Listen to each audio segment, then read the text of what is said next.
11-бөлүм. Ахазайдын энеси Аталея уулунун өлгөнүн көрүп, падышанын баардык тукумун кырдырып салды. Бирок падышанын уулдарын өлтүрүп жатканда, Жорам падышанын кызы Ахазайдын эжеси Жешеба Ахазайдын уулу Жаашты баккан энеси менен кошо уктоочу бөлмөгө жашыруун алып кетти. Аны Аталеядан жашырып, аман алып калды. Жешеба аны теңир үйүндө 6 жыл жашырды. Ошол убакта ал жерде Аталея падышачылык кылып турду. 7-чи жылы жоят киши жиберип, сакчылардын арасынан 100 башыларды жана жөөгүлүктөрдү өзүнө теңир үйүнө алдырып, алар менен келишим түзүп, теңир үйүндө алардан ант алып, аларга падышанын уулун көргөздү. Анан аларга мындай деп буйруду: мындай кылгыла, ишемби күнү күзөткө туруучуларыңардын 1/3 бөлүгү падыша үйүнүн күзөтүндө тургула. 2 бөлүгүңөр Шур дарбазасынын алдында, 3 бөлүгүңөр сакчылардын арт жагындагы дарбазанын алдында турасыңар. Талкалап кетпеш үчүн үйдү тегеректеп күзөттө тургула. Ишемби күнү күзөттөн кетүүчүлөрүңөрдүн 2 бөлүгү теңир үйүндө падышаны кайтарып күзөттө тургула. Ар бириңер колуңарга курал алып, падышаны баардык жагынан курчап тургула. Ким катарды бузуп кирем десе, ал өлтүрүлсүн. Падыша киргенде да, чыкканда да жанында болгула. Ыйык кызмат кылуучу жоят кандай буйруса, 100 башылар баардыгын ошондой кылышты.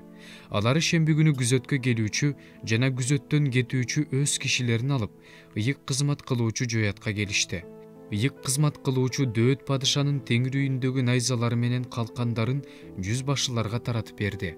Жөөгүлүктөрдүн ар бири колдоруна курал алып, үйдүн оң бурчунан сол бурчуна чейин курмандык чалынуучу жайдын жанында жана үйдүн жанында падышаны курчап турушту. Ошондо жоят падышанын уулун алып чыгып, анын башына таажы кийгизип, келишимдин көчүрмөсүн берди. Аны такка отургузушту, зайтун майы менен майлашты. Анан кол чаап, жашасын падыша деп кыйкырышты. Аталея чуркап бара жаткан элдин ызы чуусун угуп, теңир үйүндөгү элге жөнөдү. Анан ал падышалар туруучу секичеде падыша турганын, падышанын жанында төрөлөр, сурнайчылар турганын көрдү. Ал жердеги элдин баары сүйүнүп, сурнай тартып жатышкан эле.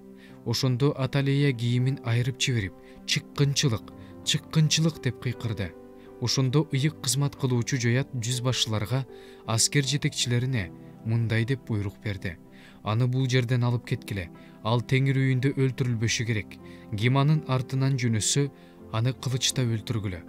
Аялга жол беришти. Ал аттар кирүүчү эшиктен өтүп, падыша үйүнө бара жатканда өлтүрүлдү. Анан эл теңирдин эли болуш үчүн жоят теңир менен падышанын жана элдин, эл менен падышанын ортосунда келишим түздү. Анан ал жердин бүтели Баал үйүнө барып, ага курмандык чалуучу жайларды кыйратышты. Анын айкелдерин тыптыйпыл кылып талкалашты. Баал бутканасынын кызматчысы матанды курмандык чалынуучу жайлардын алдында өлтүрүштү. Ыйык кызмат кылуучу теңир үйүнө сакчыларды койду.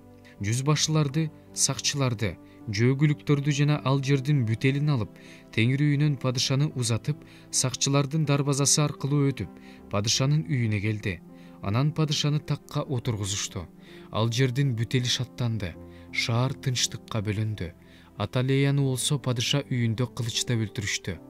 Жааш тактыга отурганда 7 жашта эле.